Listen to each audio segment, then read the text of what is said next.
say fuck. I'm not being bleeped out. What the heck am I wearing? Oh.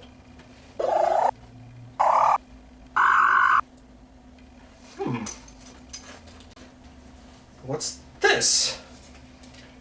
Battle... Arena... Toshinden. What does it mean? What does it mean?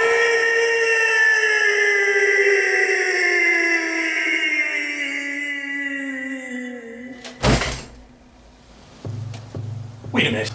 Battle Arena Toshinden? I remember this. This was the premier fighting game of the PS1 and Sega Saturn back in 1995.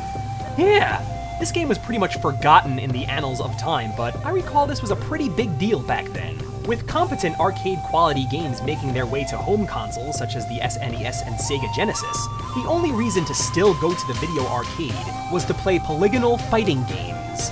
Through the implementation of many basic shapes moving in rhythm, game designers were able to create more realistic characters, which at the time were fascinating to look at, and even more fascinating to control. Home console versions of Virtua Fighter were created, but that game was all about the gimmick, and the characters moved slow and floated like they were on the moon. The PS1 and Sega Saturn introduced Battle Arena Toshinden, which looked like Virtua Fighter, but it played like Street Fighter. It was fast, flashy, and all in 3 dimensions. It experienced great success, which by all jungle laws spawned a few sequels. But to my recollection, the sequels never had a lot of buzz attached, and this was far from a well-known franchise.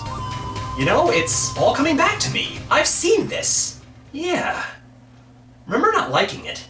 I remember I was such a fan of the game back then, I bought this sight unseen, and it ended up cutting me. But, as we're all aware, time heals all wounds, and I think now I've distanced myself from my fandom long enough.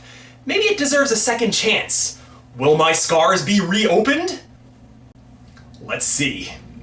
Our story begins with terrorism.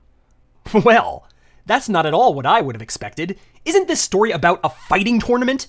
What's wrong with just focusing on the plot of the game? True, a fighting tournament makes for a pretty slim plot, but when you pepper in all these characters, their subplots, their rivalries, that would make it pretty interesting, I think. Look at the Mortal Kombat movie. General consensus? It was awesome! It stuck to the slim plot of the game, but it was never, ever boring. Can't we just do that again? Why do we have to break our fighters into a good team and a terrorist team? What's wrong with every man for himself? Alright, I'll never get anywhere if I keep going like this. Back to the explosion. At the center of the blast is not a bomb, but a man by the name of Sho. This malicious attack was just the first of many, organized by a villainous vixen by the name of Uranus. Uranus. There's no way to pronounce this without it sounding like a filthy word. Uranus, maybe? She is using the real Sho, as well as a fighter named Chaos, a wide-eyed nutball with the torso of Jane Jetson, as models for her personal hopped-up kamikaze cyborgs, not only to blow shit up, but to challenge the world's greatest fighters and absorb their fighter data, growing stronger and more all-knowing in the process. But there is hope. Riding a steel horse across endless stretches of desert is the silent, wandering drifter by the name of Eichi.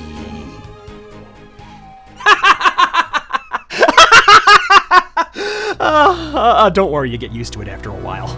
So what I gather is that Eichi fought this gigantic dude called Gaia in the finals of the last tournament, in front of an audience of nobody, but the whole thing ended in a big schmoz, settling nothing.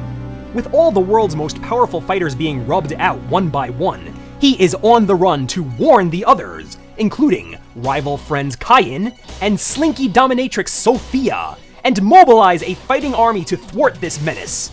But how will they possibly beat soldiers who are unafraid to die and constantly reading their moves? Further complicating things is Gaia, who has defected from Lady Uranus's criminal organization and is missing in action. Where is he? Whose side will he choose? And will he be reunited with his circus performer daughter Ellis? There's Chaos, who has a score to settle with Gaia. And then there's Sho, who appears like he's working with the terrorists, but he's more an island unto himself. And he also happens to be Eichi's brother.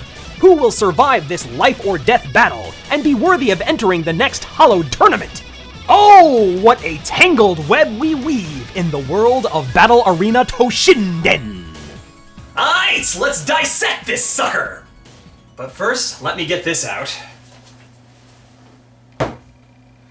We'll be making a lot of comparisons. Let's get the presentation out of the way first. The animation is slightly above par, but we're really scraping on that slightly. It goes in and out of phases. In any given fight scene, there are areas where the animation couldn't run any more smooth, but then it pauses, and it's just a still picture.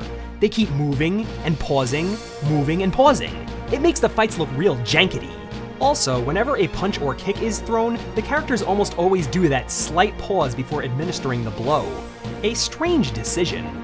I don't know if all the pausing saved them money in animation costs, or if it was an artistic decision to add a little oomph to the punches. It works to an extent. The fights feel very brutal and the strikes look swift and believable, but it also makes the fights look as herky-jerky as your typical Booker T match.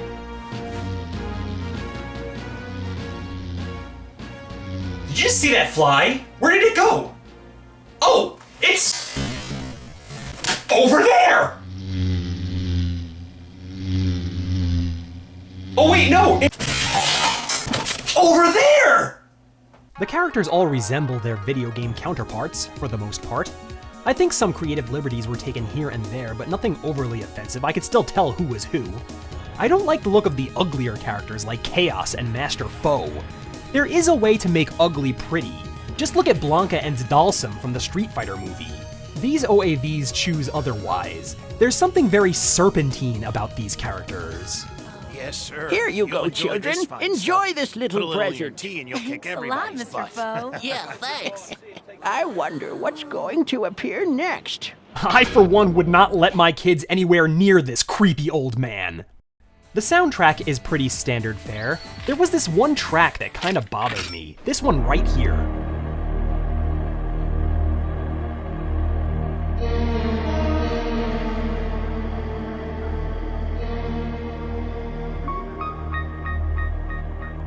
They play this little ditty a lot, especially when they show Chaos. I don't know, it seems misplaced, this track. Makes the movie seem very gloomy.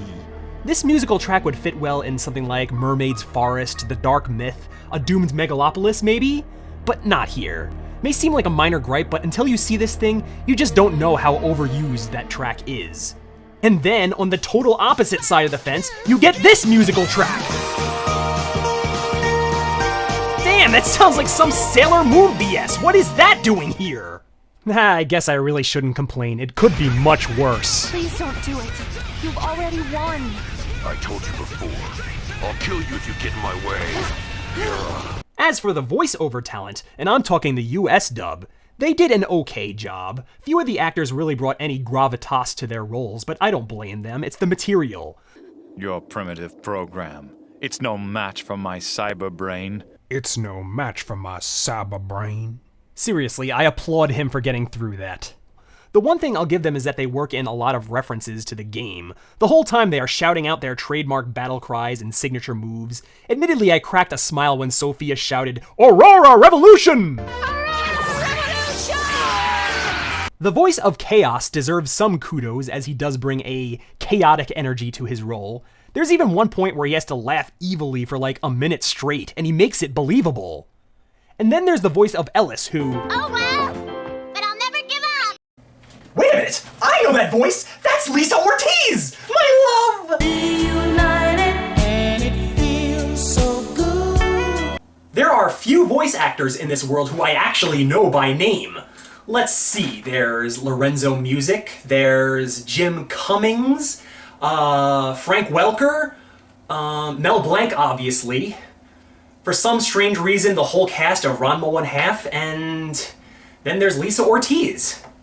But don't worry, Lisa. I am not a creeper.